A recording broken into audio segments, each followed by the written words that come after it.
Good morning everyone, Radhe Radhe সবাইকে। Welcome to my মিষ্টি প্রিয়া channel. কাল রাতে কিছুটা আমন্ড ভিজানো হয়েছিল, সেটা এখন ছাড়িয়ে আমি আর দিদি খেয়ে নেব। দিদি ওদিকে আজকে খুব ব্যস্ত, ও স্কুলের কোশ্চেন পেপার মেক করছে। আজ সকালে বাড়িতে ইলিশ মাছ রাখা হয়েছিল, চলো তোমাদেরকে দেখাই আমি ইলিশ মাছটা কীভাবে রান্না করলাম। ইলিশ মাছটাকে ভালো করে ধুয়ে লবণ হলুদ মাখিয়ে নিলাম। ওইদিকে মাছে দেওয়ার জন্য বেগুন আর আলুটা কেটে নেব। সাধারণত আমাদের বাড়িতে ইলিশ মাছ সর্ষে পোস্ত দিয়েই খাওয়া হয়, কিন্তু আজকে আমি বেগুন আলু দিয়ে করব। তোমরা সবাই জানো ইলিশ মাছ বেগুন আলু দিয়ে কীভাবে রান্না করা হয়, ঠিক ওইভাবেই আজকে আমিও রান্না করব। এদিকে আমার বেগুন আর আলুটাও কাটা হয়ে এলো, চলো এটাকে এবার পরিষ্কার করে ধুয়ে নেওয়া যাক। ওইদিকে কড়াইতে আমি তেল গরম করে মাছগুলোকে আমি হালকাভাবে ভেজে নিচ্ছি। তোমরা সবাই জানো ইলিশ মাছ খুব কড়া করে ভাজতে নেই, তাই মাছগুলোকে আমি হালকা করে ভেজে তুলে নেব। ওইদিকে মাছের দু পিঠ হালকা করে ভাজা হয়ে গেছে, কড়াই থেকে মাছগুলো আমি তুলে নিলাম। গরম ভাতে ইলিশ মাছের তেল খেতে খুব ভালো লাগে, তাই আমি বাড়িতে একটু তেল তুলে রাখলাম।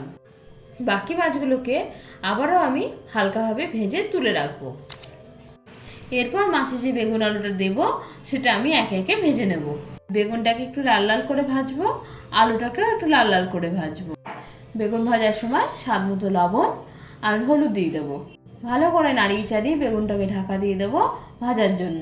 বেগুনগুলো ভাজা হয়ে গেছে, তাই বেগুনগুলোকে তুলে নিলাম। ঠিক একইভাবে আলুটাকেও ভেজে নেব। আলু ভাজার সময় আবারও একটু লবণ দেবো, যাতে তাড়াতাড়ি সেদ্ধ হয়ে যায়। ওইদিকে আলুটা ভাজা হয়ে গেছে, তাই কড়াই থেকে নামিয়ে নিলাম। এবার কড়াইতে কালো জিরে আর কাঁচা লঙ্কা ফোড়ন দিয়ে নিলাম। কাঁচা লঙ্কাটাকে বেশি লাল করে ভাজবো না, তাহলে কালো হয়ে যাবে। ফোড়নটা হয়ে এলে আলুটা দিয়ে দেবো আর কিছু রেগুলার মশলা দিয়ে নেব, যেমন জিরের গুঁড়ো, কাশ্মীরি লঙ্কার গুঁড়ো, হলুদ গুঁড়ো দিয়ে মশলাগুলোকে ভালো করে কষিয়ে জল দিয়ে দেবো। এবার কিছুক্ষণ কড়াইটা ঢেকে ঝোলটা ফুটতে দেবো। ঝোলটা ফুটে এসেছে, এবার একে একে বেগুনগুলো দিয়ে আরেকটু ভালো করে ফুটিয়ে মাছগুলোও দিয়ে দেবো।